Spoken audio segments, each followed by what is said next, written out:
Esto es La Entrevista con Raúl Valladares. Tu conexión con mamá es única, ahora más conectados con internet de 30 megas de Claro Hogar, que presenta.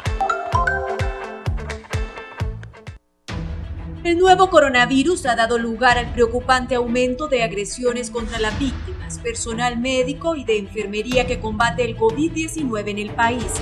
La violenta reacción de algunos vecinos de la colonia La Era, el abandono en una fosa de un cerro en Copán del cuerpo de una señora, entre otros, son acontecimientos que dimensionan la necesidad de poner un alto al signo y al prejuicio social. Reacciones que revictimizan a los dolientes por la ignorancia y la falta de información fidedigna muestran el por qué también muchas personas optan por dejar de hacerse las pruebas, pues temen al rechazo si salen positivos. Quienes protestan contra un sepelio digno de por sí es doloroso, lejos de la familia y amigos rodeados de médicos y enfermeros vestidos como astronautas, son precisamente quienes pueden portar y expandir el COVID-19 en sus comunidades.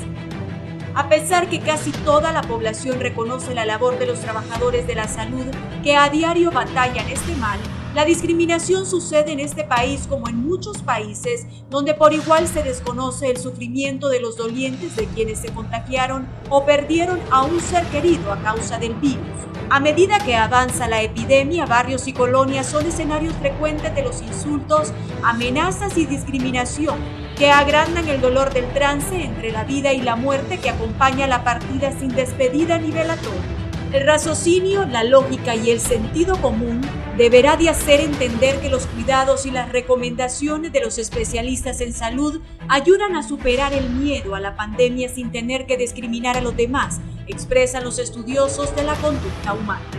Carlos Umaña, presidente de los médicos del Instituto Hondureño de Seguridad Social de San Pedro Sula, eje de la pandemia en el país, enumera el increíble grado de estigmatización, pues está comprobado que los cadáveres no transmiten el virus. La gente no tiene por qué estar preocupada porque se entierren a las víctimas del nuevo coronavirus en cementerios locales. Oponerse a este derecho es hasta inhumano, subrayó.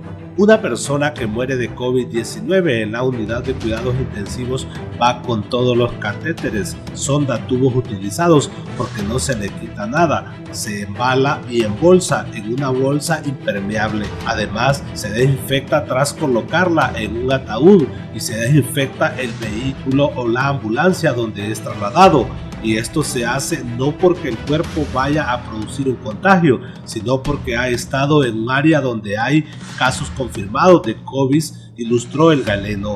Advirtiendo cualquier situación de estas, la Secretaría de Salud no brinda nombres de las personas contagiadas, tampoco las que han fallecido. Este rechazo es producto del daño emocional que el virus ha causado entre los hondureños. En otras latitudes surgen ejemplos entre pueblos enemistados, el envío de máscaras de una parte a otra en islas divididas como Chipre o Irlanda, la entrega de material médico de Emiratos a Irán y el intercambio de gestos cordiales entre China y Japón demuestran que la lucha contra un enemigo invisible edifica pues de solidaridad entre antiguos rivales.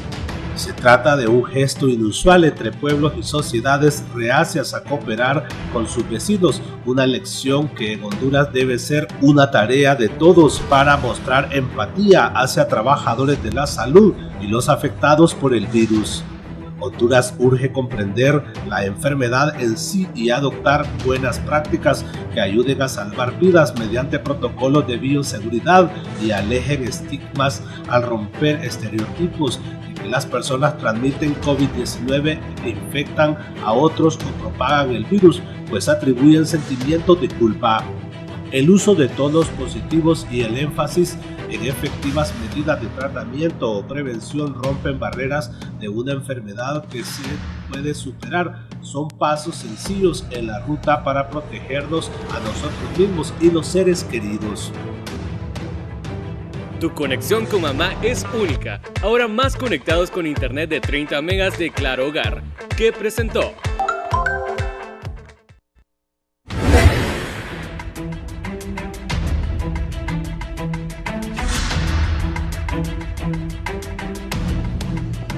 Buenos días, bienvenidos a una nueva semana. Hoy es 11 de mayo del 2020.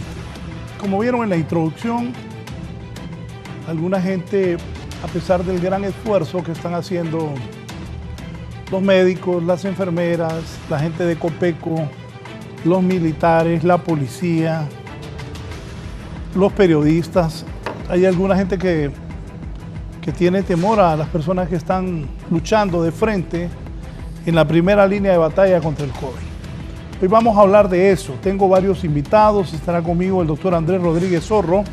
Él es el coordinador regional forense para México y Centroamérica del Comité Internacional de la Cruz Roja. También tendré al doctor Roberto Cosenza, el viceministro de Salud desde San Pedro Sula. Kimberly estará con la doctora Miriam Aguilera, epidemióloga. El licenciado Mauricio Velasco, psicólogo también vía Skype, y Carlos Roberto Aguilar, exministro de Salud Pública y uno de los que ha estado al frente de esta pandemia. Y también está don Harry Bu, que es jefe de la región metropolitana.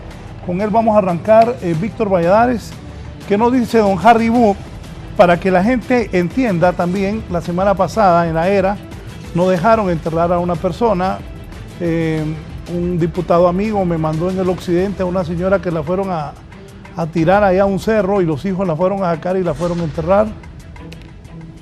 O sea, la colocaron en un cerro, en un ataúd, pero los hijos fueron a filmar y llevaron a la señora donde ellos querían. Hay temor también cuando se muere alguien de COVID-19 que va a contagiar. ¿Qué medidas hay que tener? Todo esto hay que explicárselo a la gente para que estemos educados de lo que está pasando. Víctor, buenos días, adelante. Buenos días a usted, licenciado, y los televidentes de la entrevista. En efecto, me acompaña el doctor Harry Bu. Doctor, empezamos preguntándole sobre este tema.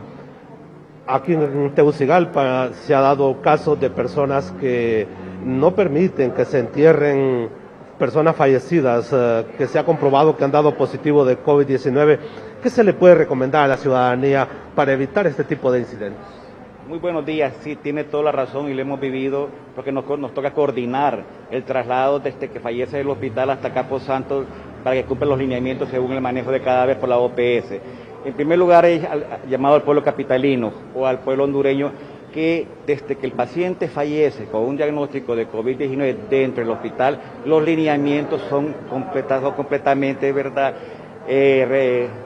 regulados. Por lo tanto, podemos decir nosotros que desde una vez que el cadáver del paciente fallecido ya va embalado en lo que es el ataúd, es completamente no puede producir contaminación. Por lo tanto, es una actitud de este desconocimiento de que una vez que ya sale del hospital, va a la funeraria, se embala nuevamente el ataúd y se lleva al Campo Santo y se cumplen los lineamientos, por lo tanto no es contagioso. Ahora, para aquellas personas donde en una colonia o en una cuadra, por ejemplo, se dan casos de COVID-19, la ciudadanía debe tomar sus precauciones, pero también se está discriminando a las personas que se han dado positivo con esta enfermedad. Eso es entendible. Mire, cada día que pasa aprendemos más del COVID. Hoy, 2 meses después del primer caso que tenemos, hemos aprendido tanto, pero aún así, ese temor, incluso en el recurso humano de salud se da. Por lo tanto, el paciente que tiene COVID positivo por PCR en tiempo real y está en autoaislamiento en su vivienda, no puede ser contaminante para el resto de la cuadra, porque el dejo depende de cada uno de nosotros si no salimos y seguimos la medida de seguridad. Sí, y en el caso, doctor, también de los trabajos, también tenemos entendido que hay muchos lugares que se está discriminando a trabajadores, a familiares de estos. En primer lugar, cada empresa tiene que ser responsable. Si falla el protocolo de seguridad de una empresa, de un empleado, quien está fallando es la empresa por no supervisar ese protocolo. Y la empresa tiene que garantizar que si un trabajador sale positivo por COVID-19, una vez que esté en autoaislamiento en su vivienda, tiene que garantizarle por lo menos la alimentación de ese trabajador o paciente para garantizar que él permanezca a los 14 días intradomiciliariamente para un mayor control y adecuadamente.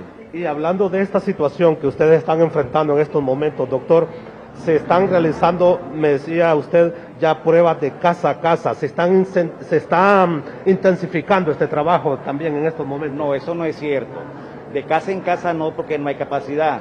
Además, no todas las casas tienen COVID.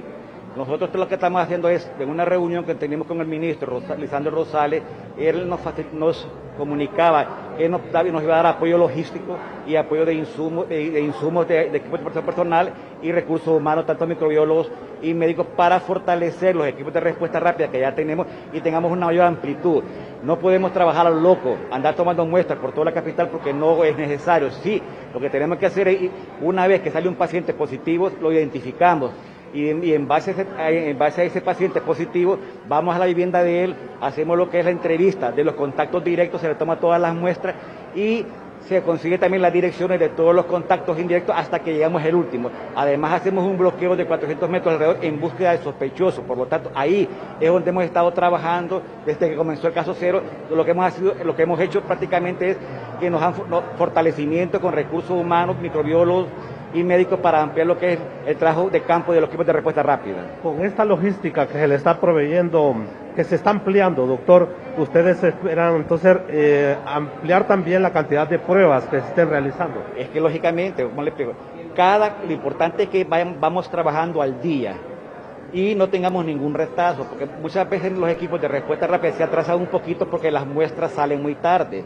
Entonces eso lo están fortaleciendo en el Laboratorio de Virología Nacional y nosotros es casos positivos, como ya estamos en la fase comunitaria, están ampliando los casos positivos diagnosticados, por lo tanto tenemos que tener un equipo de respuesta rápida inmediato para ir bloqueando cada familia.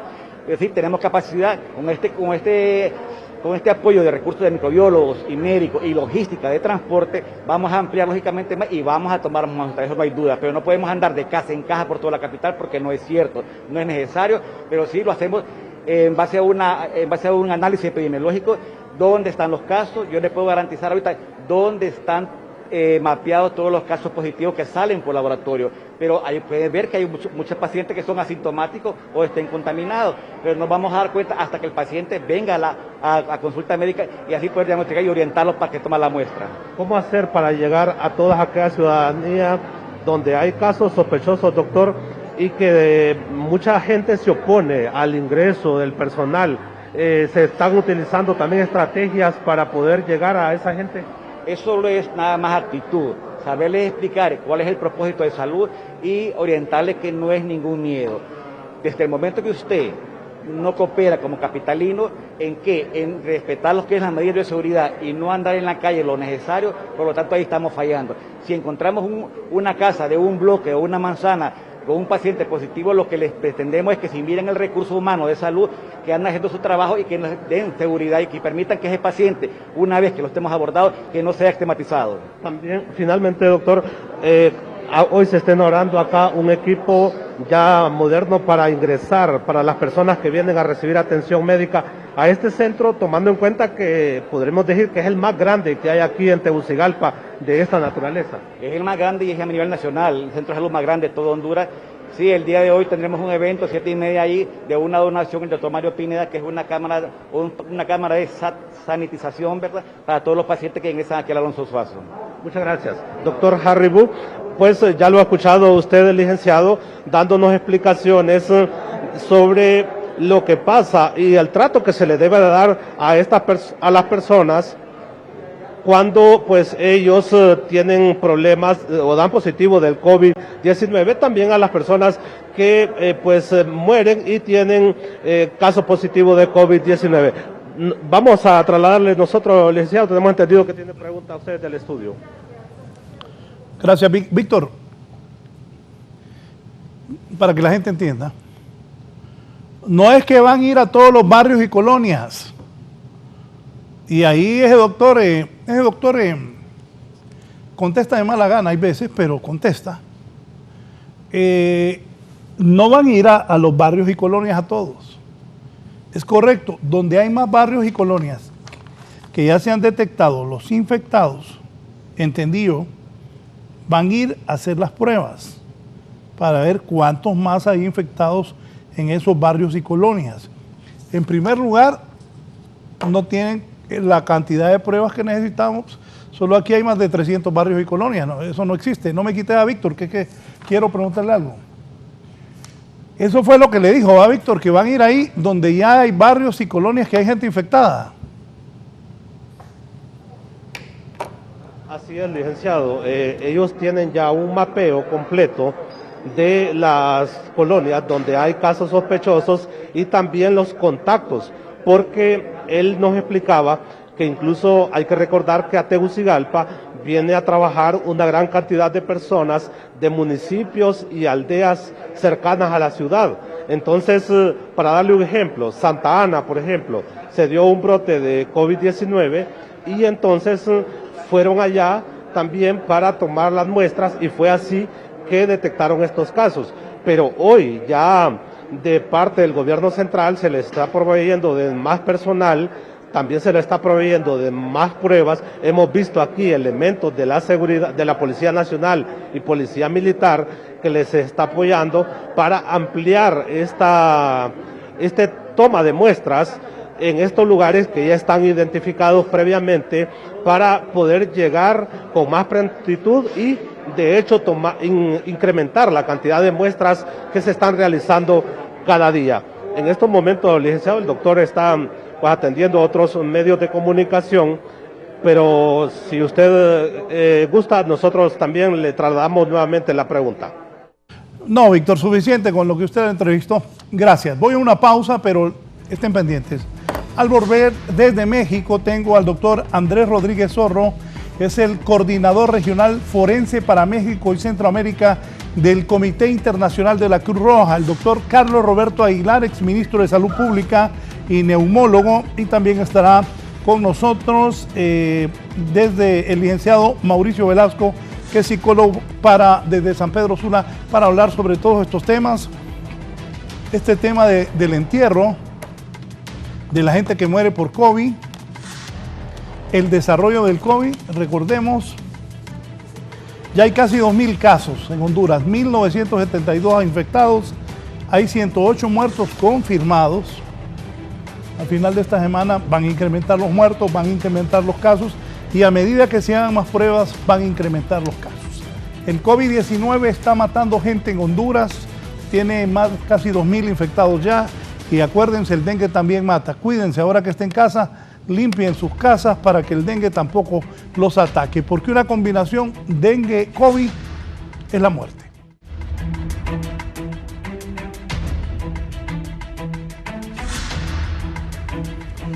Bien, continuamos. Voy a ir a México. Hoy tenemos la grata presencia del doctor Andrés Rodríguez Zorro, que es el coordinador regional forense para México y Centroamérica del Comité Internacional de la Cruz Roja. Doctor Andrés Rodríguez, quiero comentarle que aquí en Honduras la gente tiene temor cuando muere una persona por COVID. No quieren, la semana pasada pasó en una colonia aquí que hay un cementerio y no dejaron entrar a la gente que llevaba el féretro. Igual, pues ese temor se ha hecho en todo el país. Como conocedor de esto, ¿qué le dice a los hondureños cuando una persona muere por COVID? Hay posibilidad de que contagie a los demás, que si lo entierran en un cementerio puede generar contaminación, porque le repito, aquí la gente está alarmada con esto y hasta evitan que entierren a las personas. Gracias por estar con nosotros desde México, el doctor Andrés Rodríguez Zorro. Doctor. Muy buenos días, muchas gracias por la oportunidad. Con respecto a su pregunta, pues yo debo decir que realmente todas estas concepciones son infundadas. Realmente, pues los cadáveres no son usualmente pocos transmisores de enfermedades ni de epidemias. Yo siempre utilizo pues como una reflexión que suena un poco lógica, pero que es bueno traer la colación, y es que quienes realmente transmiten las enfermedades pues son las personas vivas, porque pues son las personas vivas son aquellas que pues pueden respirar, pueden toser, estornudar, tocan, se mueven, y pues claramente en esta epidemia pues se ha demostrado que han sido los pacientes, las personas vivas las que esparcieron el virus a través de viajes, esparciéndolo por todo el mundo. Los cuerpos realmente son muy poco infecciosos si uno los compara con las personas vivas.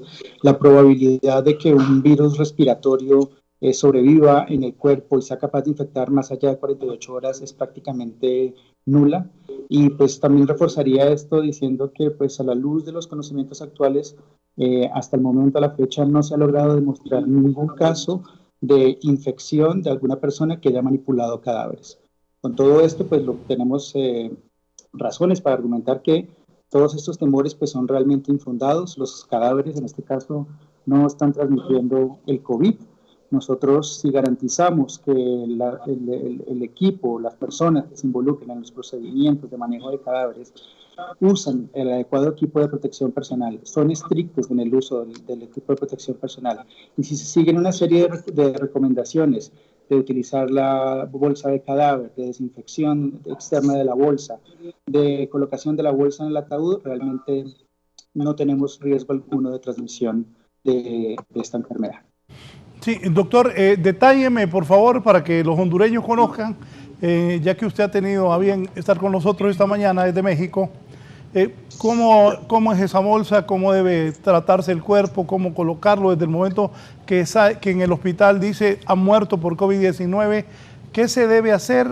Y de esta manera la gente se va a entender lo que usted está diciendo, que ya ha muerto, pues no hay contagio siempre y cuando se tome estas medidas. Si me hace el favor de dar el proceso que hay que seguir para una persona que muere con COVID-19, por COVID-19. Claro que sí, con mucho gusto. Nosotros estamos sugiriendo el uso de un equipo de protección personal para todas las personas que manipulen o transporten cadáveres. Y ese equipo de protección personal básicamente consiste en un vestido quirúrgico. Estamos sugiriendo el uso de unos overoles que se conocen como tipo Tyvek, que son de color blanco, entonces ustedes los han visto, que es un overol completo que tapa la cabeza, de manga larga, las piernas. Estamos sugiriendo el uso de guantes de nitrilo. En algunos casos puede llegar a necesitarse también guantes industriales. Es importante también la protección ocular, que puede ser con unas gafas desechables o puede ser con una careta. Y el elemento clave para cualquier persona que manipule los cadáveres es el uso de mascarillas N95. Adicional a esto, pues como protección de los zapatos se pueden utilizar o polainas, cobertores de zapatos desechables, o la otra opción es utilizar botas. Entonces en eso siempre la sugerencia ha sido, tenemos que pues garantizar que no vaya a haber transmisión cruzada, entonces somos estrictos, decimos que los que vayan a manipular cadáveres sean muy estrictos en el uso de este equipo de protección personal. Y adicional al uso del equipo de protección personal, estamos sugiriendo el uso de bolsas de cadáveres, es decir, que el cuerpo, una vez recuperado en el hospital o en el domicilio, deba pasar a una bolsa de cadáver. Estamos sugiriendo el uso de doble bolsa de cadáver, de manera de que la más externa pueda ser desinfectada con cualquiera de los desinfectantes, por ejemplo, hipoclorito, y pues ya una vez el cuerpo está dentro de su bolsa, dentro de una bolsa, y esta a su vez contenida en una segunda bolsa que está siendo desinfectada, puede ser depositado en un ataúd. Nuevamente, la sugerencia es que ese ataúd vaya sellado, debidamente marcado, y luego se puede proceder entonces al procedimiento de inhumación. Sí, doctor, quiero que compartamos esta entrevista. Está también con nosotros el exministro de Salud Pública y actualmente el doctor Carlos Aguilar trabaja en el tórax, y también está con nosotros el licenciado Mauricio Velasco, que es psicólogo, para que nos hable también sobre estos temas. Carlos, ¿qué piensa de usted, doctor Aguilar, que está ahí en el tórax y que ha estado al frente de esto, luchando contra la pandemia del COVID-19, sobre esto del contagio, lo que ha hablado el doctor Rodríguez Zorro desde México, y el temor que la gente aquí en Honduras está teniendo? El doctor está explicando ahí todo el proceso cuando una persona muere. Usted que está al frente, para que puedan intercambiar opiniones, doctor Aguilar. Muchas gracias. Muy buenos días, licenciado Valladares, y a las otras personas que estamos compartiendo este foro. Coincido totalmente con las apreciaciones de mi colega desde México. Es importante señalar con total claridad que el virus solo puede sobrevivir en un cuerpo con vida. Naturalmente que el momento expresado al momento de colocarlo dentro de la bolsa y se toman todas las demás medidas. No se hace la remoción, por ejemplo, de ningún catéter, de ninguna sonda, de nada que pueda implicar el contacto con porque estas pueden estar lógicamente y provocar un riesgo para las personas que están justamente manejando el cuerpo. Por eso ese equipo de protección es tan importante, es básico, es elemental, que la manipulación sea debidamente apropiada. Hay una condición muy excepcional en que el cuerpo puede tener un riesgo, y es, por ejemplo, cuando se decide por razones muy realizar una autopsia. Los pulmones de este cuerpo, de este cadáver, pudiesen tener células que estén obviamente con el virus y que esto pudiese implicar algún riesgo. Por eso estas autopsias, como todas las autopsias que se hacen, deberían de realizarse en condiciones óptimas, en una habitación, en un espacio físico diseñado para esto, con el equipo adecuado y evitando al mínimo procedimientos que produzcan aerosoles. Ahí es donde está la clave del contagio fundamentalmente. Si no hay producción de aerosoles, casi con certeza no habrá contagio, y naturalmente cuando la persona fallece, el riesgo de transmisión a las demás personas en una comunidad es cero, no existe. Muere la persona, muere el virus.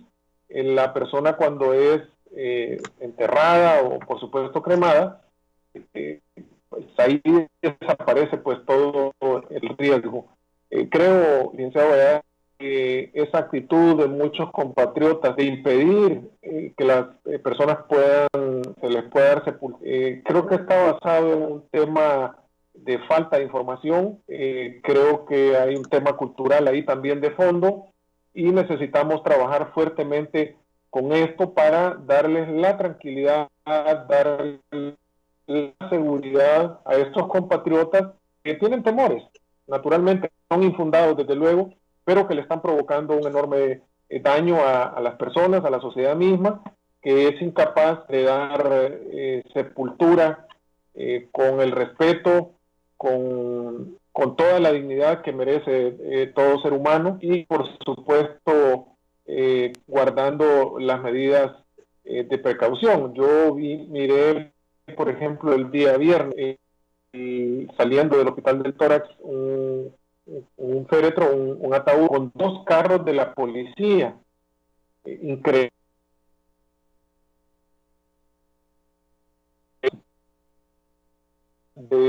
Para poder que una familia muy humilde pudiese llevar el cuerpo de su familiar, iban en un pick-up. O sea, realmente una escena triste, yo diría a veces hasta vergonzosa, tener que utilizar la fuerza para permitir un acto de esta naturaleza. Manténgase en línea, por favor. Me escribe el primer regidor de la alcaldía de Tegucigalpa, el licenciado Juan Carlos García, y me dice: hola, a finales de la primera administración de Tito Asfura, para el doctor Andrés Rodríguez Zorro, que está en México. Tito Asfura es el alcalde de la capital de Honduras, Tegucigalpa. Licitamos un nuevo cementerio general para la ciudad, sobre todo para los más necesitados. Adquirimos un poco más de 10,000 lotes en el kilómetro 14, salida hacia Olancho.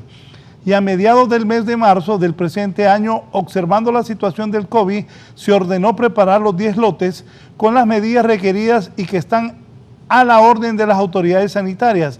Hemos solicitado a la Secretaría de Salud, a través de la región metropolitana, un equipo técnico para abordar a los pobladores aledaños al sector y explicarles las medidas de bioseguridad, evitando los contagios y que puedan estar seguros de no sufrir contagio alguno. El licenciado Mauricio Velasco, como psicólogo, está en San Pedro Sula. Lo saludamos como psicólogo. ¿Qué nos puede decir? ¿Cuál es el comportamiento de la población sobre este tema de la gente que muere por COVID-19? Buenos días, licenciado Valladares. Buenos días a todos, a los doctores que están en este foro. Gracias por el espacio. Bien importante entender, ¿verdad? Creo que aquí lo que estamos viendo es el miedo de la gente. Muchas veces este miedo nos hace actuar de una manera completamente irracional y completamente inadecuada. Claro, todos tenemos este temor del contagio y estas situaciones, creo que los expertos están aclarando, pues nos están diciendo de repente exactamente lo que sucede, que no hay contagio en personas que han fallecido. Pero como las situaciones que se están manejando, las formas como se están manejando, a veces mala divulgación de cierta información, hace que las personas comiencen a crear ciertas ideas completamente inadecuadas, completamente irracionales. Y esto nos hace actuar de esta forma. Hemos visto esta situación que sucedió en Tegucigalpa, donde las personas no dejaban de repente entrar a ciertas personas a enterrar a sus familiares. Hemos visto esta forma de actuar y donde bien se dice, pues este uso de la violencia tampoco, de forzar algo. Estamos viendo toda esta situación a nivel social y que de una u otra manera lo que se puede percibir es el miedo de la gente por la mala información que se está manejando. Creo que aquí los medios de comunicación es bien importante orientar, poder de repente psicoeducar a la gente para que de repente quitar este tipo de miedo y este tipo de situaciones. Por otro lado, también es bien importante comprender que el familiar frente a este tipo de pérdidas, que es una pérdida completamente diferente, va a vivir una situación de duelo y tal vez todos los rituales que normalmente nosotros utilizamos, esta situación de velar a nuestros familiares, de pasar con ese tiempo, eso nos va ayudando a nosotros a entender, a que nuestro cerebro pueda entender y comprender esta pérdida que estoy teniendo. Al darse de esta manera, los pacientes de repente que fallecen con COVID-19, claro, el familiar no está junto con la persona que fallece, entonces eso le hace difícil entender esa situación de pérdida. Entonces hay ciertas cosas que se están trabajando a nivel de procesos de duelo directamente o de acompañamiento de situaciones difíciles con las personas para que poder ayudarles a que vayan asimilando esa situación de la mejor manera, porque si no se va a convertir en un trauma. Imagínate de repente que tu familiar fallezca y que no lo has podido acompañar en la situación de la enfermedad y que solo te avisen y que tienes que ir a recoger a la persona. O sea, si nosotros nos ponemos en los zapatos de estas personas, es una situación bien difícil. Entonces es comprender esta situación y poder trabajar de la mejor manera, de manera más humana, creo yo, ¿verdad? Para comprender esta situación y poder manejar las cosas de la mejor manera, de esa forma. Permítame un momento, voy a leer una nota para que el doctor Andrés Rodríguez me comente. Ponémelo ahí, por favor. Dice, salió en CNN Chile hace algunos días. Tailandia, un médico forense murió tras ser contagiado con COVID-19 por un cadáver. Se trata del primer caso registrado de transmisión de la enfermedad de una persona fallecida. El hecho fue dado a conocer por un grupo de científicos tailandeses, quienes detallaron que se trató de una práctica forense que resultó infectado mientras trabajaba en una morgue de Bangkok, la capital de este país asiático. Doctor Andrés Rodríguez Zorro, ¿qué es sobre eso? ¿Qué nos puede decir sobre eso? Muchas gracias por la pregunta, me parece muy relevante, muy pertinente que la menciones. Realmente sí, en el Journal of Forensic and Legal Medicine, hace más o menos un mes, o por 3 semanas, apareció publicado un artículo en donde médicos tailandeses reportaban el supuesto caso de contagio de un médico patólogo posterior a haber realizado una autopsia. Sin embargo, en el mismo artículo, al finalizar, en la parte de análisis y conclusiones, terminaban afirmando que no estaban seguros si la contaminación había surgido posterior a la autopsia o que también existía la posibilidad de que este médico se hubiera contagiado en la comunidad con su familia. Obviamente, este artículo generó una serie de reacciones del gremio científico porque pues, al gremio le pareció muy irresponsable sacar a colación un artículo con falta de rigor científico. No puede darse como conclusión científica de que se contagió con la autopsia cuando al finalizar el mismo artículo dice que existe la posibilidad de que se contagiara en la comunidad. Es decir, eso no tiene sentido, no tiene rigor científico. Posterior a eso, debido a la reacción de todo el gremio médico forense, la misma revista, el mismo journal, publica lo que se llama un corrigendum, que es como una aclaración, en donde dicen que efectivamente la conclusión no se puede concluir de que la persona haya sido contagiada posterior a la autopsia y que pues el artículo pues no cumplía con los mínimos de rigor científico. Entonces, con ese corrigiendo pues quedó claro que realmente, a la luz de los conocimientos actuales, nuevamente no se ha logrado demostrar ningún caso de contagio de personas por manipulación de cadáveres. Doctor, entonces muere, hay que meterlo en una bolsa a la persona y luego pasarlo al féretro y no hay contagio. ¿Así es? Exactamente, o sea, si nosotros lo que estamos diciendo es si el cuerpo es manipulado de la manera correcta, se sigue el uso estricto del equipo de protección personal por parte de los que manipulan el cuerpo, si se sigue la recomendación de poner el cuerpo en la bolsa de cadáveres, si luego se utiliza una doble bolsa, esta segunda bolsa debe ser impermeable, ojalá termosellada, y se desinfecta la segunda bolsa y luego se procede al transporte en un ataúd sellado, pues estamos garantizando que no va a haber posibilidad de contagio. Igual también sucede con la inhumación. Si en la inhumación se siguen con las recomendaciones de la profundidad, de las distancias que haya las fuentes de agua, que esa la cumple la mayoría de cementerios, pues no va a haber riesgo alguno de posibilidad de contagio. Y pues yo quiero complementar lo que dijo el colega psicólogo. Para nosotros desde el punto del Comité Internacional de la Cruz Roja es importantísimo lo que es el tema de la dignidad de los cuerpos, es decir, defendemos el trato respetuoso y digno de los cuerpos, el involucramiento de las familias, tanto en la información como la posibilidad de que las familias tengan una opción de tener un momento de despedida, un momento de duelo, que lo consideramos también importante en estas circunstancias. ¿Sus aportes, doctor Carlos Aguilar? Definitivamente necesitamos generar esa confianza, esa tranquilidad en donde hay cementerios. Creo que hemos tenido ya suficiente polarización en todos los ámbitos y ahora se agrega esta situación de no permitir que las personas puedan enterrar a sus seres queridos. Además, hay muchas comunidades que siguen con barricadas cerradas, impidiendo el tránsito de personas, como que si el virus se transmitiera en vehículos, por ejemplo. Hemos tomado algunas actitudes sin ninguna base científica, eso de estar fumigando los carros, las llantas, impidiendo que las personas transiten por las comunidades. Me parece que son decisiones realmente lamentables, porque vienen al final a afectar la tranquilidad, la paz y sobre todo la unidad que debe tener el pueblo hondureño en estas circunstancias. Ojalá que esta práctica termine y que no sea necesario el uso de la fuerza y que a los familiares enterrar a sus cuerpos. No me quedó claro, licenciado Valladares, sin el mensaje el señor Juan Carlos García de la alcaldía.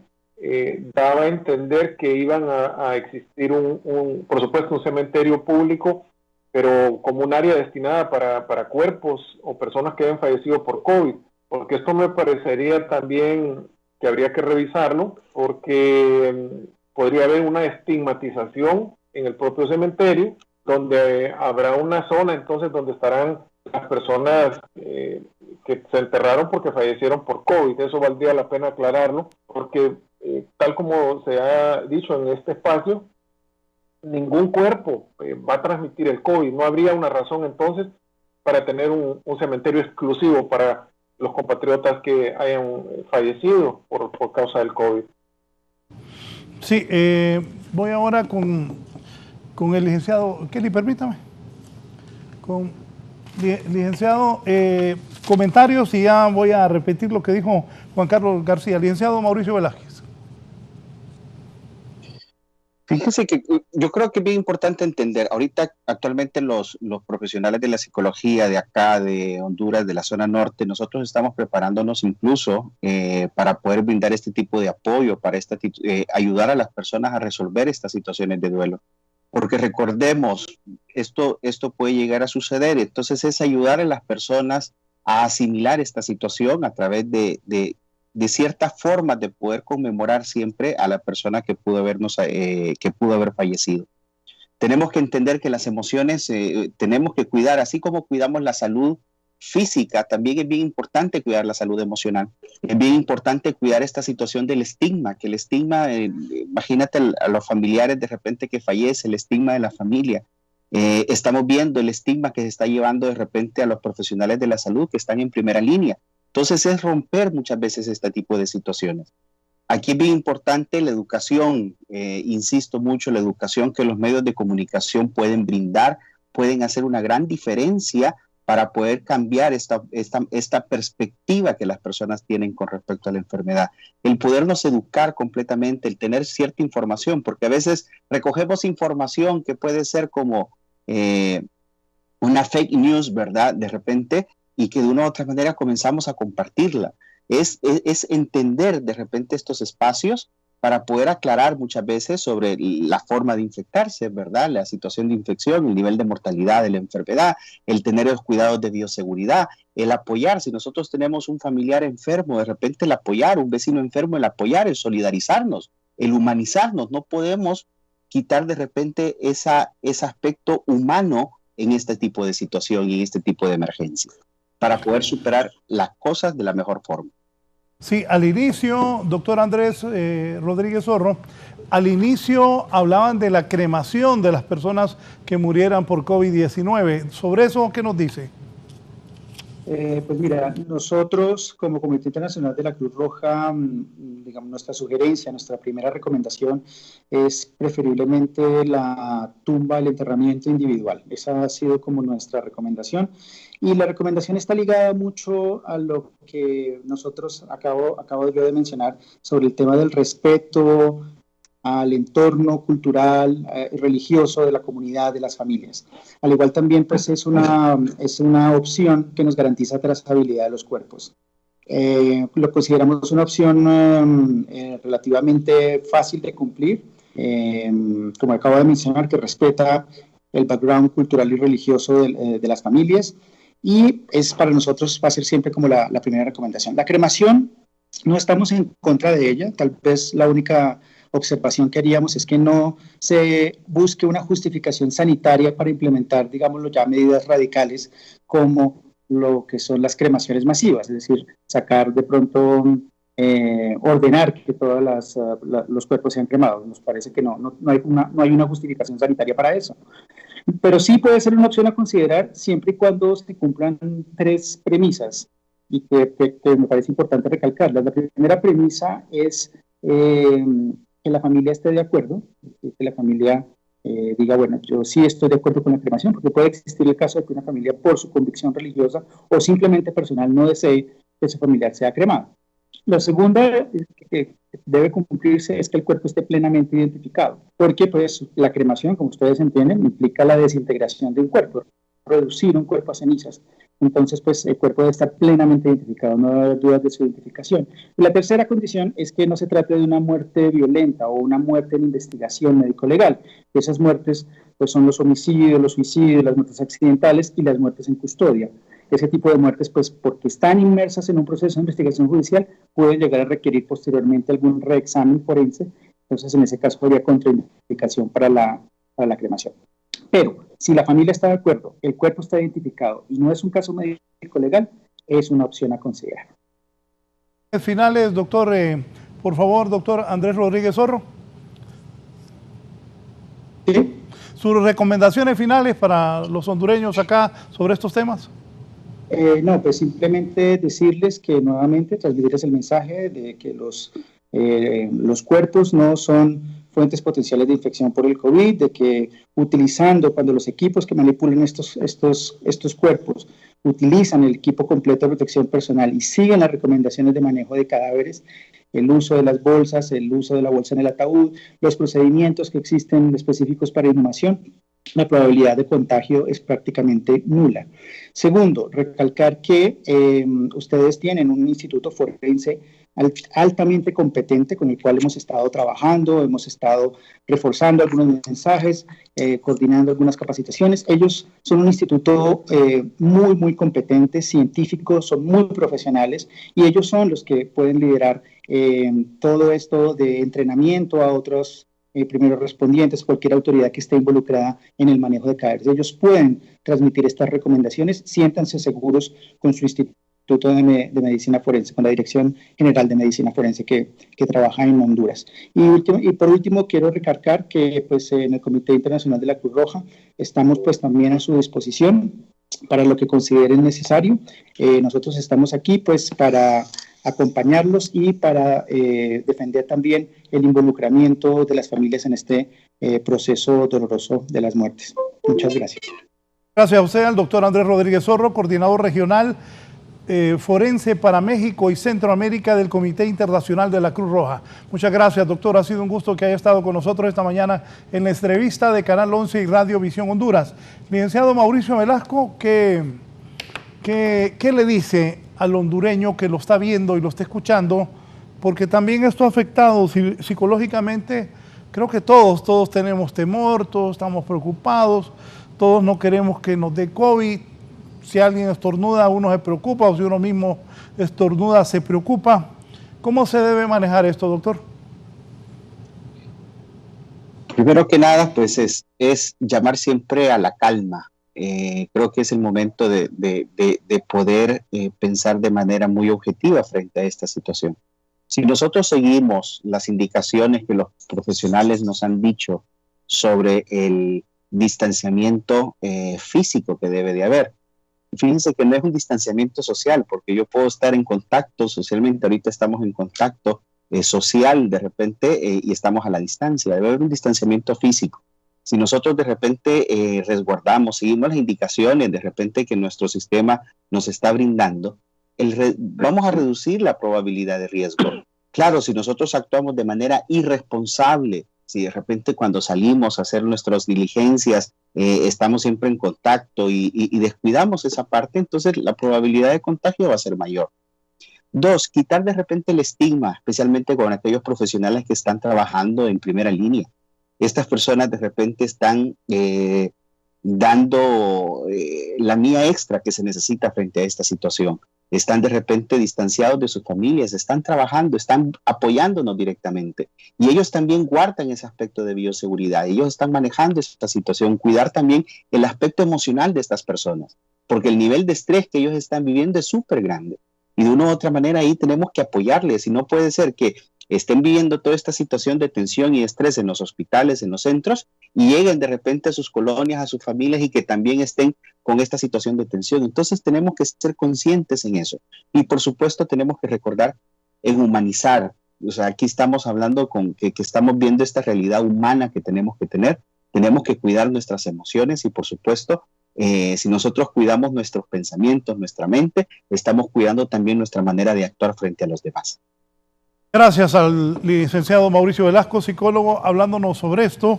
Voy a leerle al doctor, muchas gracias, licenciado, al doctor Carlos Aguilar lo que me mandó el regidor Juan Carlos García. Hola, a finales de la primera administración de Tito, Juan Carlos era vicealcalde en ese momento, licitamos un nuevo cementerio general para la ciudad, sobre todo para los más necesitados. Adquirimos un poco más de 10,000 lotes en el kilómetro 14, salida hacia Olancho, y a mediados del mes de marzo de este año, observando la situación del COVID, se ordenó preparar 10,000 lotes con las medidas requeridas y que están a la orden de las autoridades sanitarias. Hemos solicitado a la Secretaría de Salud a través de la región metropolitana un equipo técnico para abordar a los pobladores aledaños al sector y explicarles que las medidas de bioseguridad evitan los contagios y que pueden estar seguros de no sufrir contagio alguno. Si me amplía, doctor, lo que usted dijo también sobre esto y sus comentarios, tanto de lo que dijo el licenciado Mauricio Velasco como el doctor Andrés Rodríguez Zorro. Doctor Aguilar. Sí, me quiero referir a justamente a lo del estigma, porque tener un espacio físico destinado para darle sepultura a las personas con COVID me parece inapropiado, porque es una contradicción no solo científica, si estamos diciendo que no hay ningún riesgo, y a la vez darle paso a un cementerio que sea destinado para pacientes COVID. He escuchado en algunos lugares, en otros países incluso, que debido en algunas circunstancias muy particulares, cuando hay una cantidad importante de personas fallecidas, que no hay espacios donde darle sepultura, donde mueren con una rapidez que no le permite a las autoridades tener las condiciones necesarias para eso, han destinado espacios exclusivos. En Honduras, bueno, esperemos que no sea necesario. Por el momento me parece que no es así. Hay ya compatriotas que han fallecido desafortunadamente, pero es una cantidad que por supuesto ni se acerca a lo que ha ocurrido en otros países. Hay que tener mucho cuidado, me parece, tener un cementerio destinado a esto. En el tema del manejo emocional, me parece muy oportuna las apreciaciones y las sugerencias del doctor Velasco. Creo que la academia, creo que los psicólogos clínicos, las universidades, por supuesto, públicas y privadas, tienen que hacer un aporte muy valioso para el acompañamiento, no solo de los familiares, también del personal de salud. Hay mucho personal de salud que está sufriendo los embates psicológicos por hacer un trabajo de mucho riesgo, por realizar unas acciones de su trabajo en un ambiente no solo inapropiado, sino muchas veces hostil en sus comunidades, y esto pues también requiere el apoyo psicológico, es el manejo, trabajar en estas condiciones implica un desgaste físico y emocional muy importante. Creo que valdría la pena extender este trabajo de apoyo emocional también al personal de salud, y yo inclusive diría que todas las personas que están ejerciendo algún tipo de trabajo vinculado a esto deberían también tener esa posibilidad, y me estoy refiriendo pues a los bomberos, a la policía, a mucho personal auxiliar que anda en las calles trabajando. Al final pues esto puede traer consecuencias en la salud física y mental de las personas. Vamos a ir a una pausa y vamos a continuar con el doctor Carlos Aguilar. Ayer, mientras hablábamos con él para poder tenerlo hoy aquí en la entrevista, hablamos con el doctor Aguilar. Hay hondureños que están varados allá en España. El doctor Aguilar nos ha ayudado con un contacto y vamos a seguir hablando sobre este tema del COVID-19, que ya cobró 108 muertes en Honduras y hay 1.972 contagiados, ya casi pegando a los 2.000 contagiados en el país.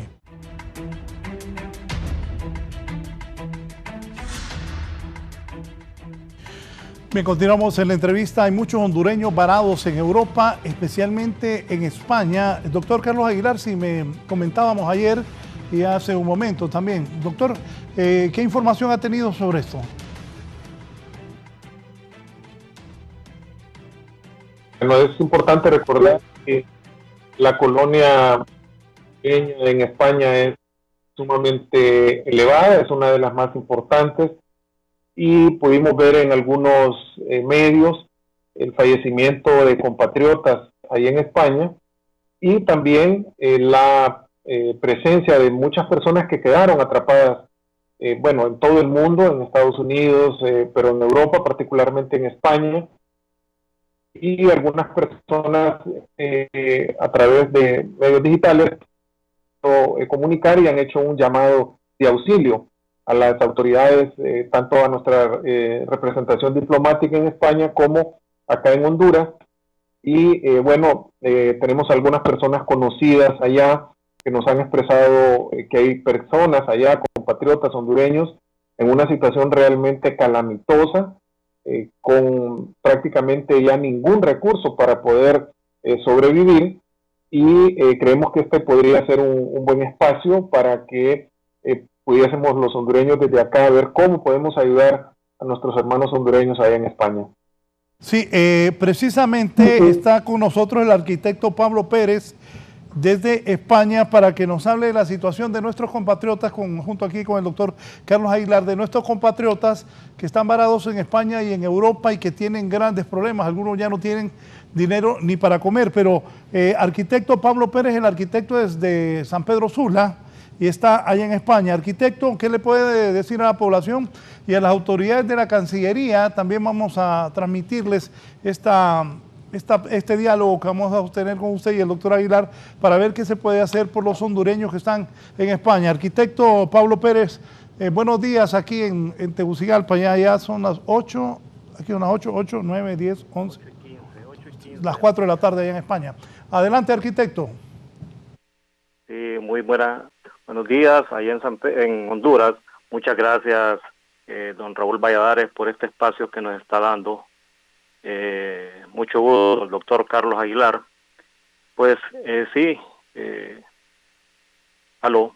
¿Lo estamos escuchando? Sí, perdón, que tenemos problemas aquí también. Estamos bastante preocupados con esta situación, como mencionaba en este momento el doctor Carlos Aguilar.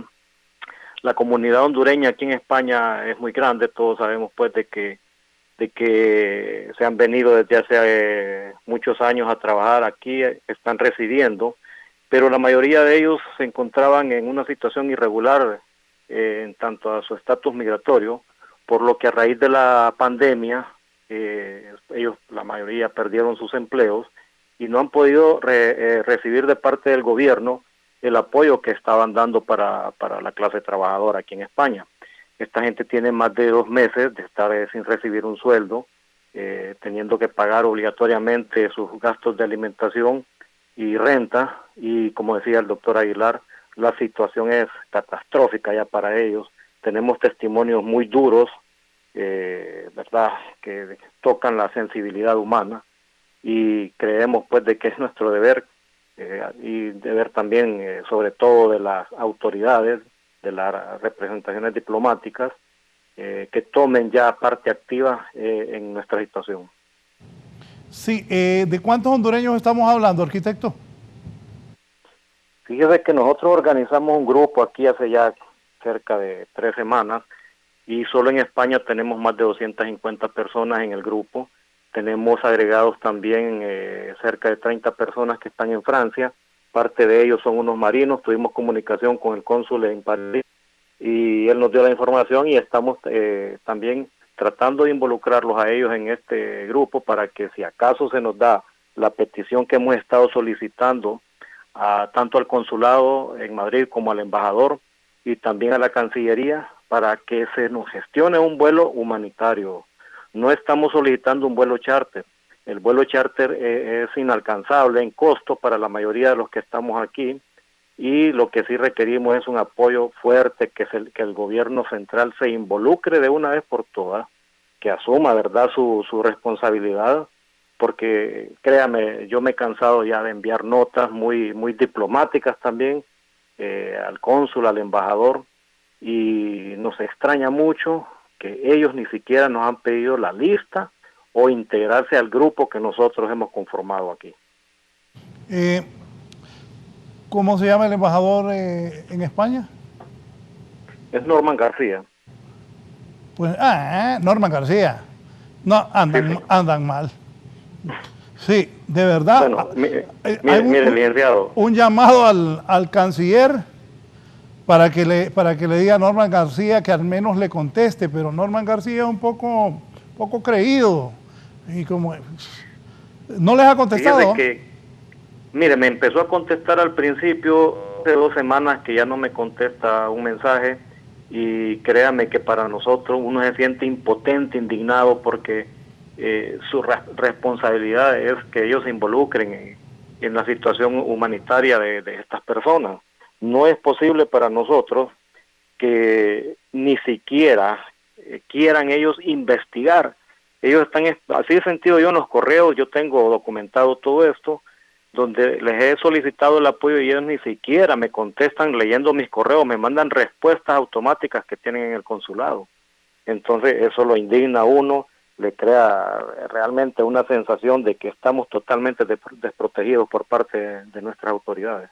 Lo que vamos a hacer, arquitecto, que aquí mis compañeros de producción le van a dar el número de la vicecanciller Nelly Jerez, y voy a tratar de que le den el nombre del canciller también, Lisandro Rosales, porque ya que Norman García, el embajador de Honduras en España, no le contesta a todos los compatriotas que están ahí varados y que están buscando solucionar. Es la función de un embajador, no esconderse, no es correcto que se esconda, para eso está ahí, para eso tiene a gran chamba de vivir en Madrid, para que ayude también y no solo para que esté paseando en las Cibeles y tomando café ahí en Madrid.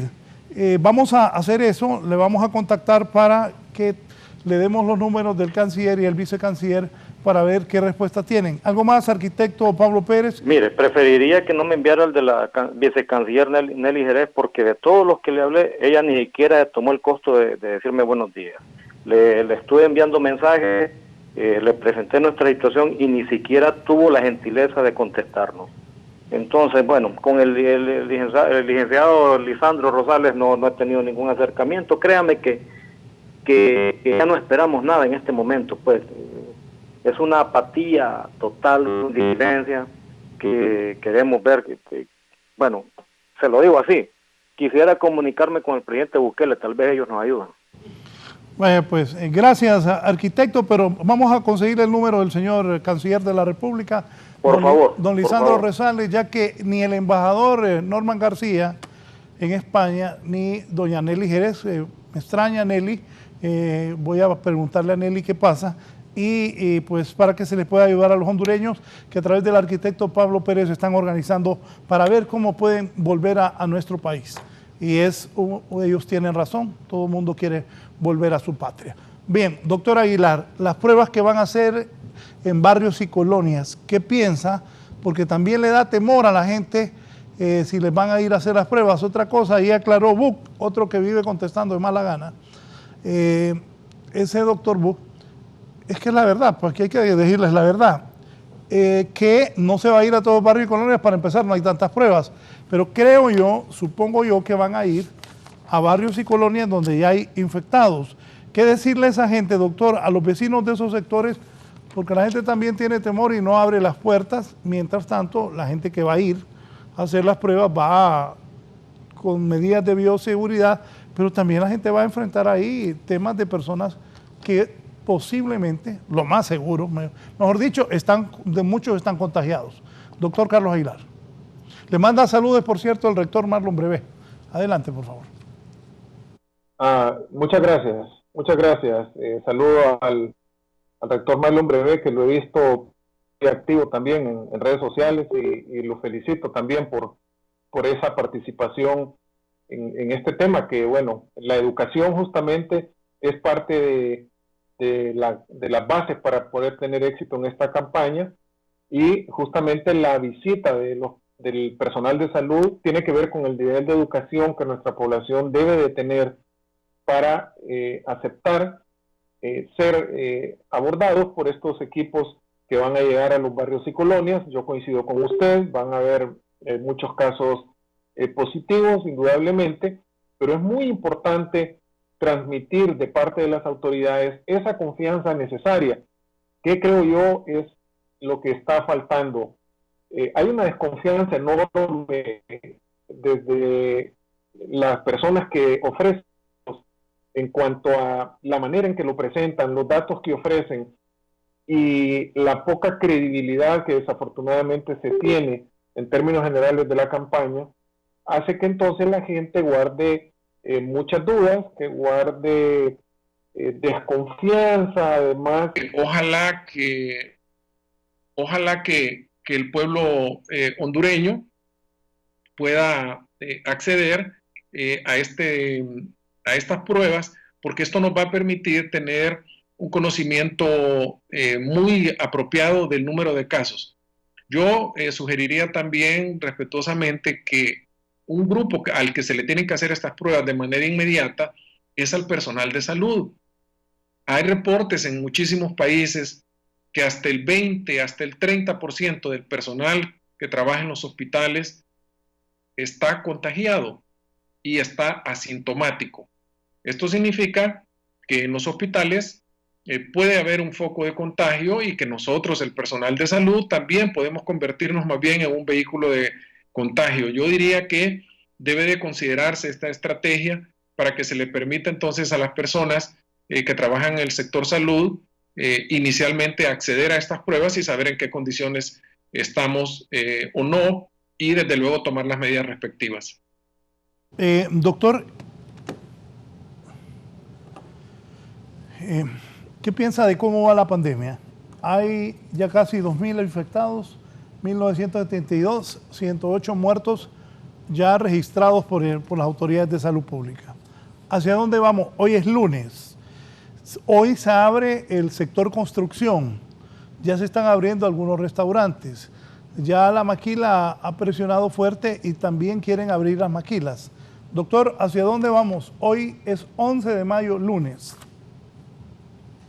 Creo que la etapa en la que nos encontramos en términos del aumento del número de casos era lo esperado.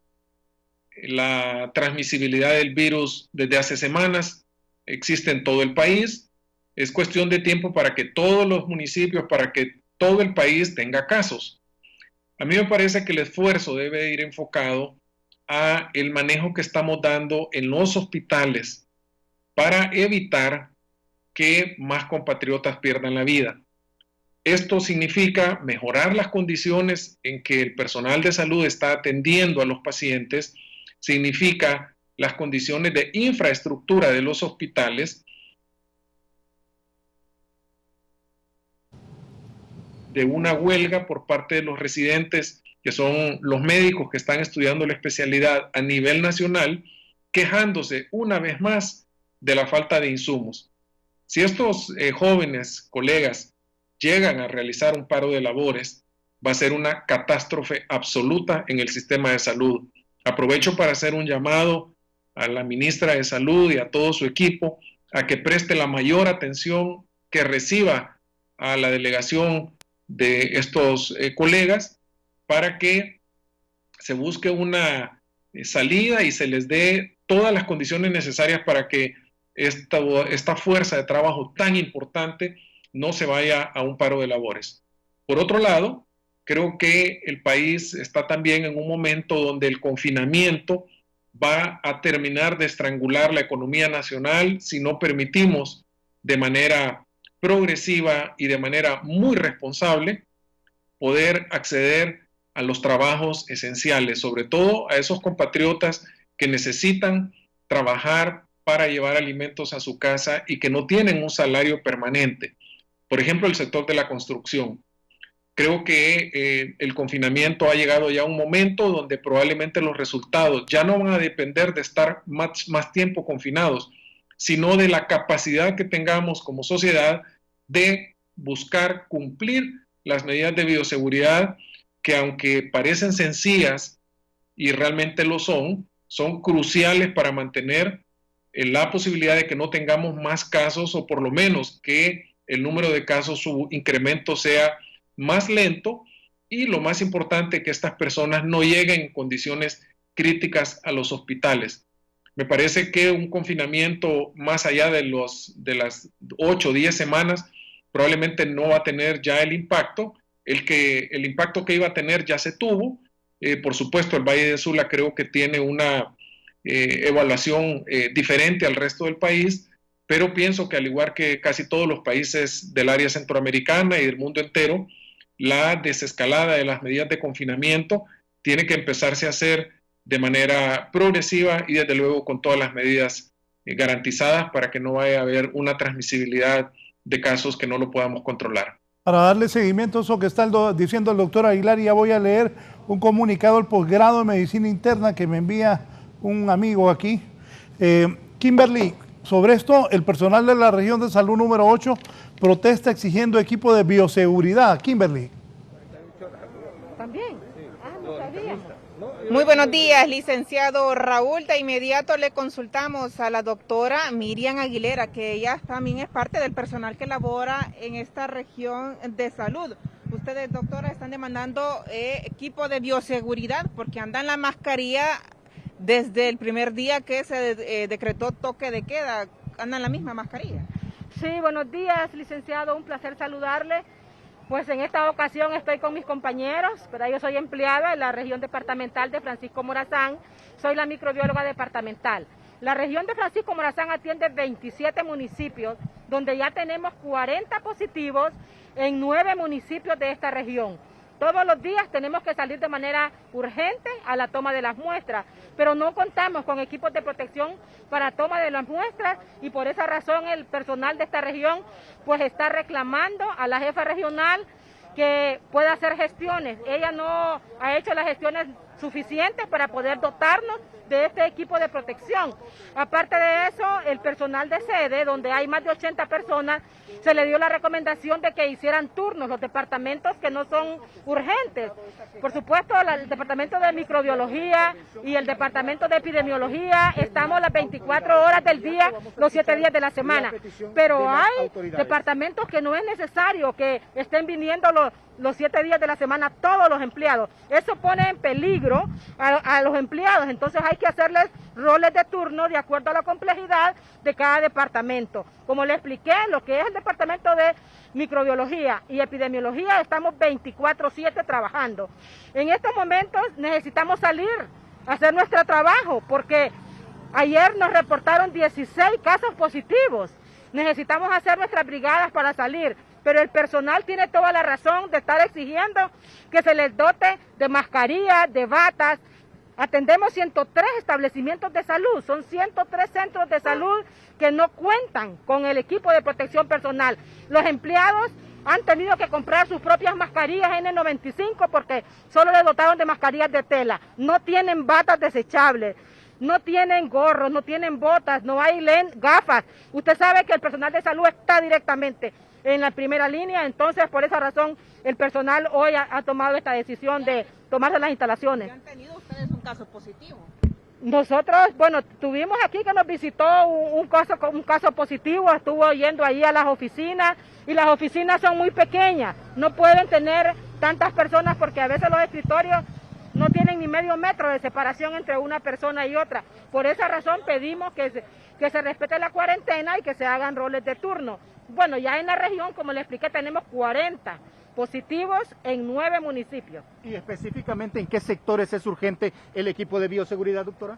Bueno, en los 103 establecimientos de salud y también en el personal de microbiología, que todos podamos tener nuestro equipo de protección personal que consiste en ese overol especial que es de una tela especial, no es cualquier overol, y las mascarillas N95.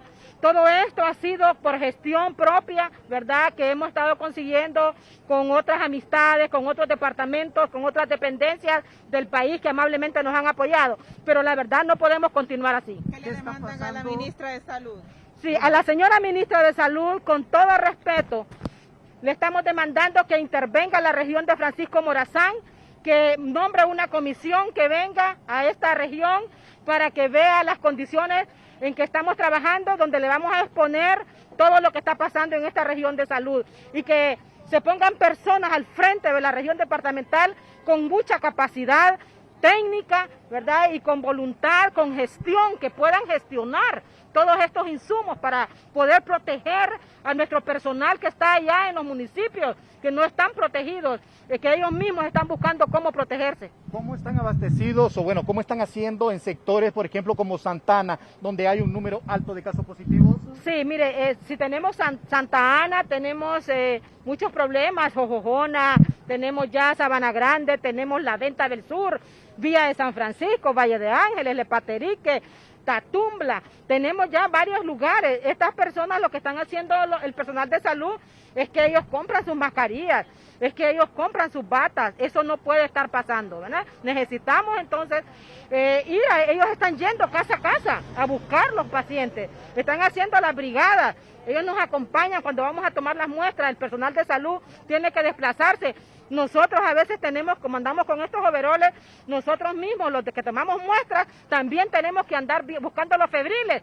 Y no podemos andar tantas horas con este equipo, a veces hasta 4 horas con este equipo, y eso no está bien para la persona que anda toda cubierta. ¿No habrán toma de muestras estos días, doctora, hasta segunda orden? En cuanto a la señora ministra, ¿verdad?, tome a bien mandar esta comisión, pues yo espero que mis compañeros puedan reunirse con ella, ¿verdad? Y poder que se tome una decisión, porque Solo ayer nos informaron 16 casos, necesitamos urgentemente desplazarnos hoy mismo, si es posible, a los municipios y que se suspenda esta actividad, este paro que hay acá. Gracias. A la doctora. 16 casos, ¿dónde, doctora, específicamente? ¿En qué lugares? En la vía de San Francisco, Sabana Grande, distribuidos en La Venta. Los que salieron ayer son de estos 3 municipios y uno más que se agregó de Valle de Ángeles. ¿Cuántos municipios han muestrado ustedes hasta la fecha?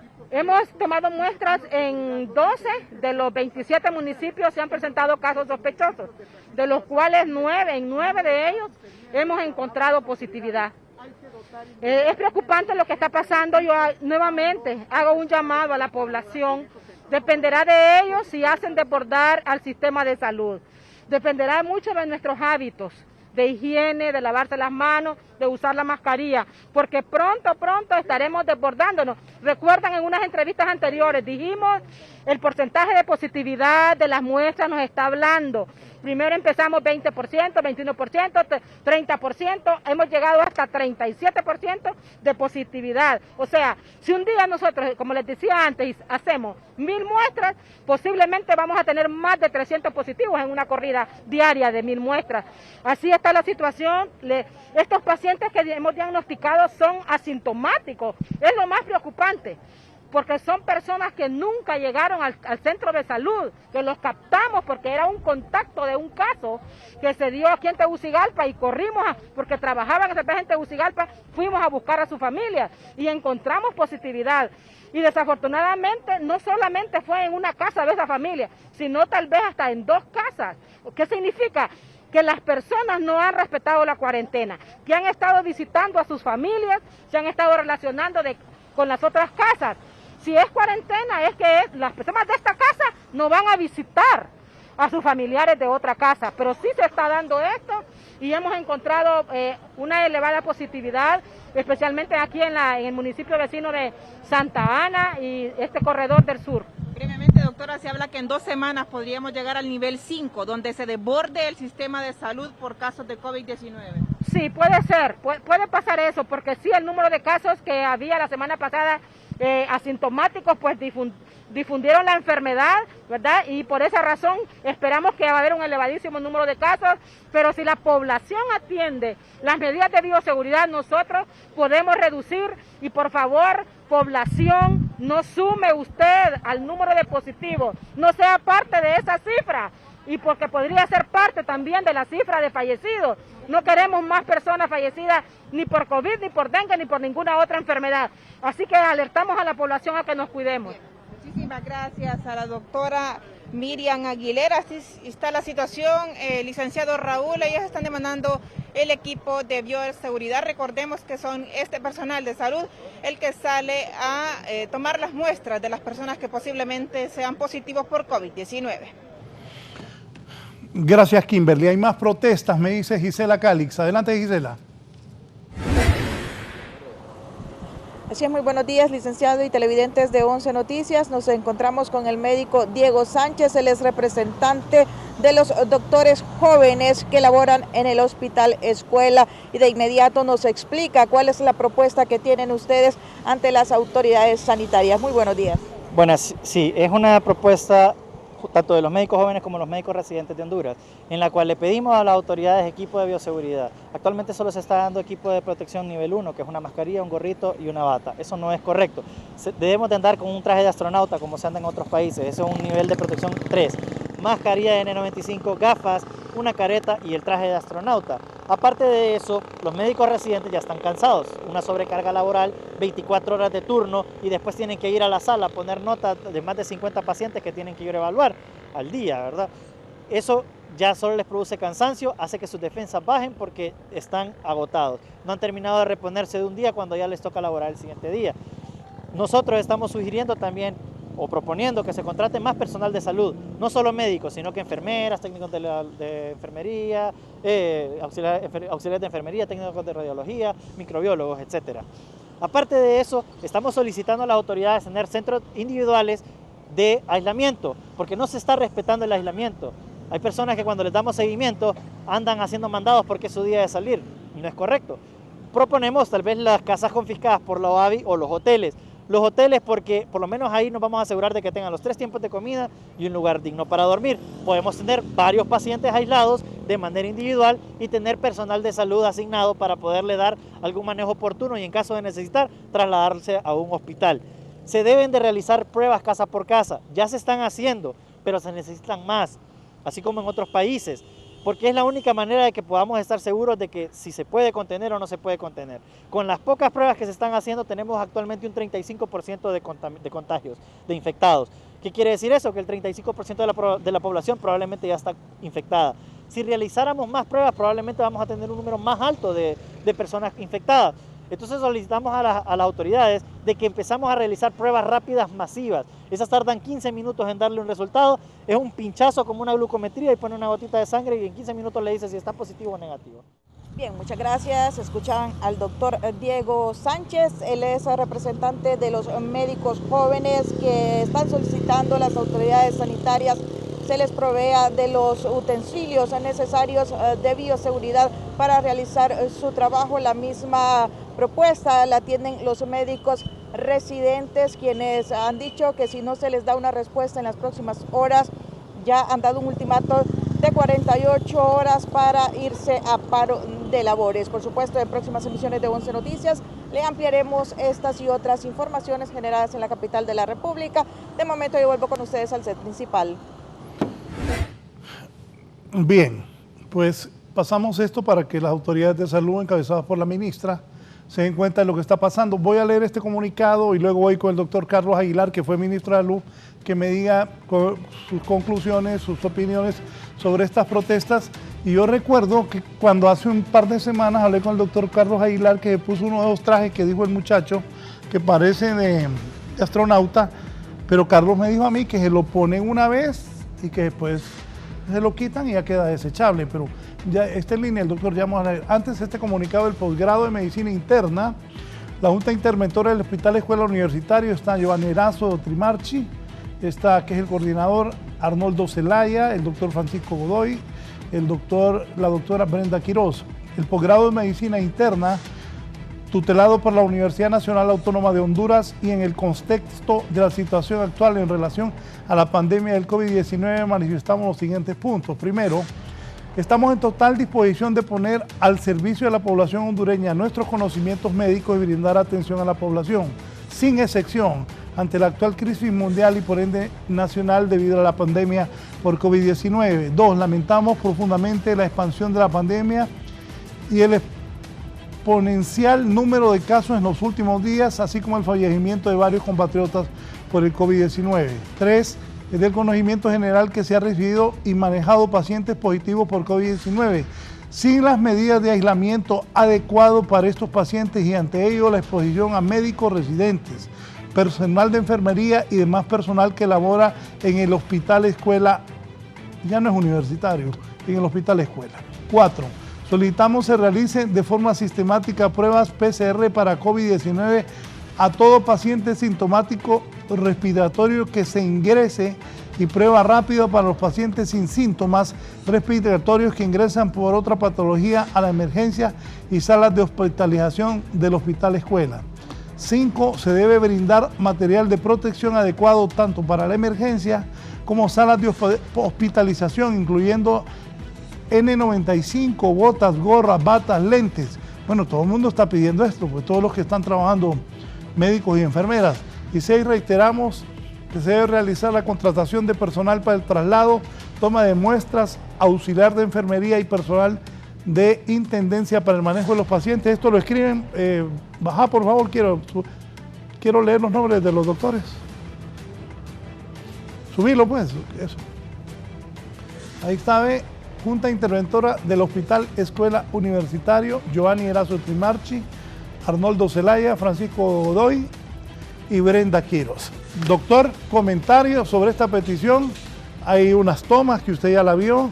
El muchacho que está protestando ahí afuera del Hospital Escuela también, que dice que quieren ese traje de astronauta, pero corríjame, pero usted me dijo a mí que ese traje solo es una vez y después fuera, no sirve más.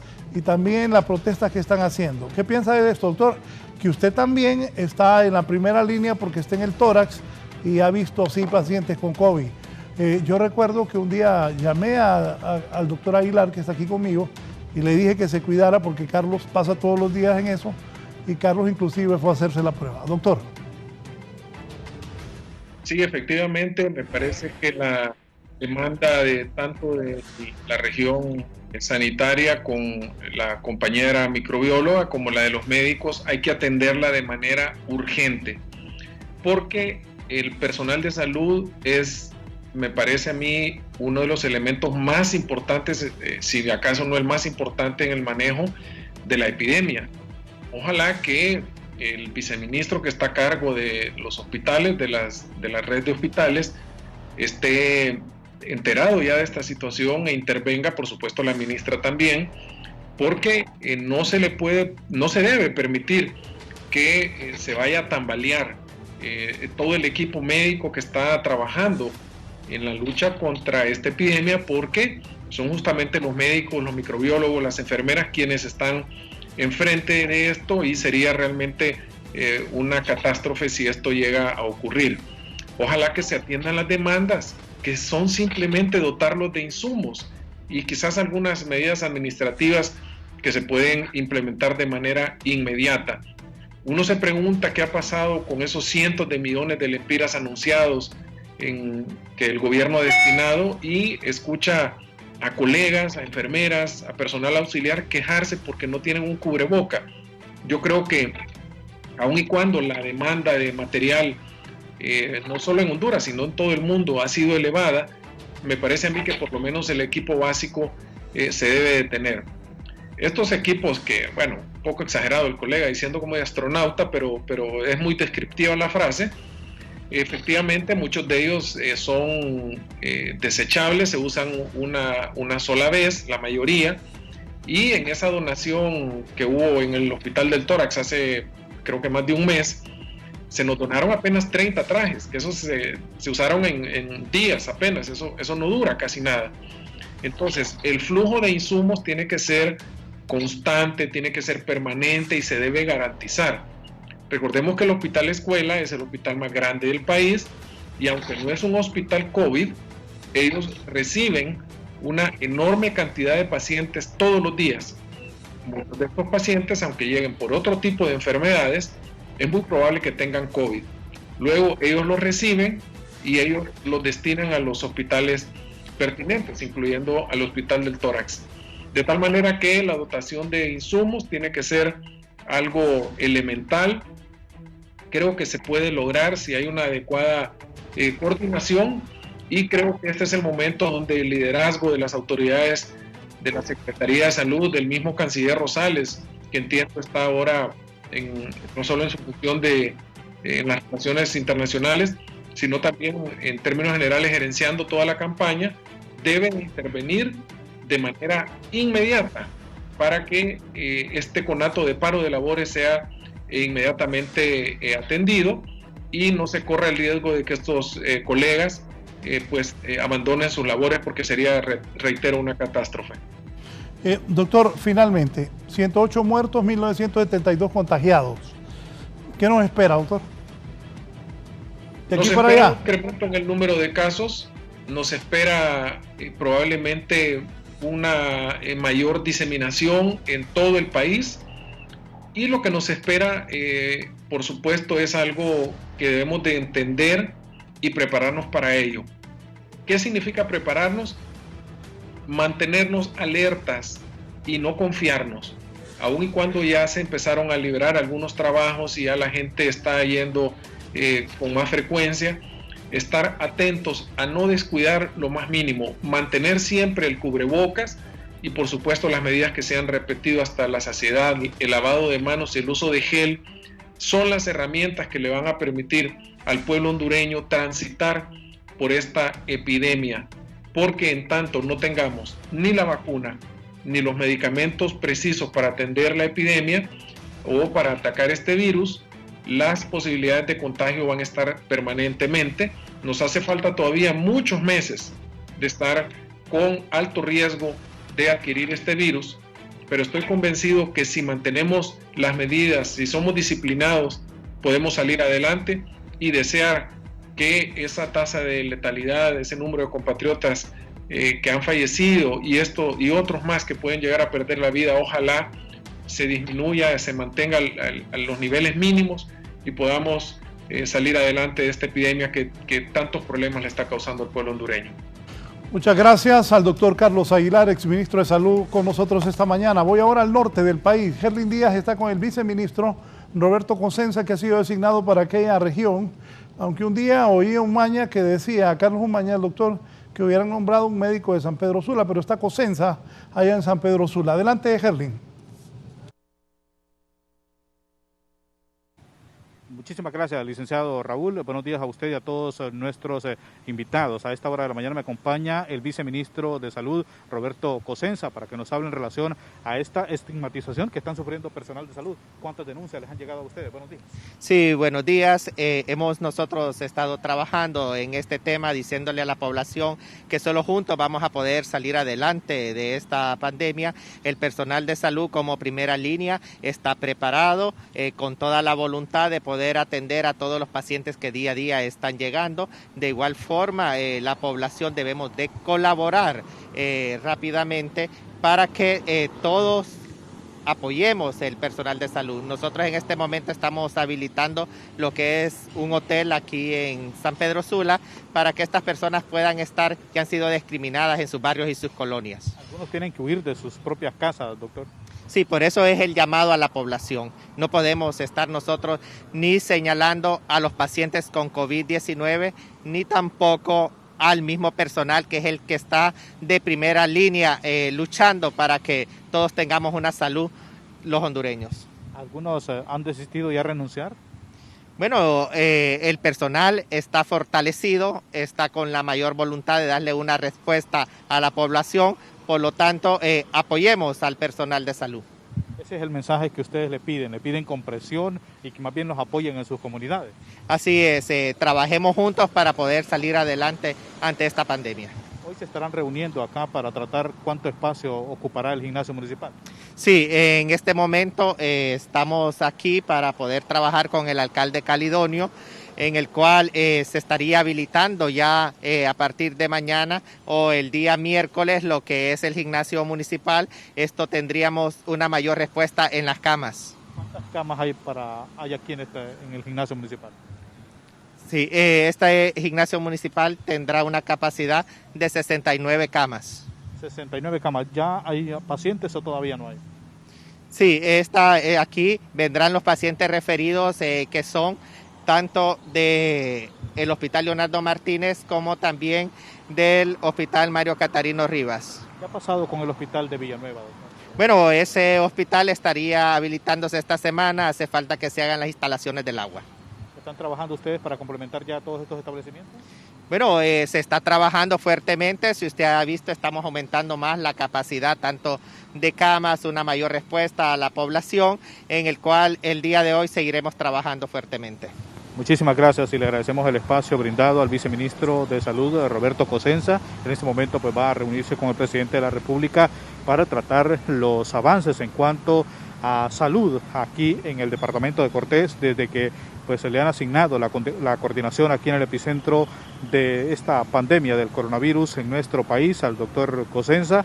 Él pues ha advertido y ha señalado que pues efectivamente hay algunos señalamientos contra trabajadores de la salud que están sufriendo el acoso de vecinos y de colonias enteras porque los ven llegar de algunos centros hospitalarios donde están trabajando, y que cualquier trabajador de la salud, ya sea enfermera o personal técnico o algunos médicos, solo los ven llegar a sus barrios y colonias y pues comienzan a señalarlos que llevan pues el coronavirus. Un médico nos daba el testimonio que en sus apartamentos donde viven en el sector de Villas del Sol, pues ya todos los vecinos ni los querían dejar no los querían dejar entrar junto a su esposa, producto de esta discriminación a la que ellos están expuestos por trabajar con la medicina. Por este contacto vuelvo con usted. Buenos días. Buenos días, Herlin. Con este contacto vamos a cerrar. Son 108 muertos, 1.972 infectados por el COVID. Cuídese. No hay tantas camas. Ya ve, hasta los médicos ocupan más equipo de bioseguridad. Están haciendo esfuerzos, como dijo el doctor Cosenza, pero lo principal es que se cuiden. Si no tiene nada que ir a hacer a la calle, aunque sea su día de salir, no salga. Donde haya aglomeración de personas, hay peligro del COVID-19. Cuidémonos todos y que Dios nos proteja. Buenos días, sigan con Canal 11. Al mediodía estaremos con el noticiero meridiano, pero si pasa algo muy importante, cortaremos la programación regular para informarle al pueblo hondureño. Gracias, que tengan una buena semana y cuidémonos del COVID-19, también del dengue, porque los dos matan. Buenos días. Ahora quedarte en casa es mucho más fácil con Casa Llena de Remesas Banpaís. Cobra todas tus remesas y participa en el sorteo de grandes premios. Escoge tu favorito, juego de sala, juego de dormitorio o juego de cocina. Y lo mejor es que puedes cobrar remesas de todas las marcas: MoneyGram, Western Union, Vigo, Barry, Intermex, Intercambio, Maxi, Boss Revolution, Remitly o Dinex. Cobra todas tus remesas solo en Banpaís. Banpaís, siempre de tu lado.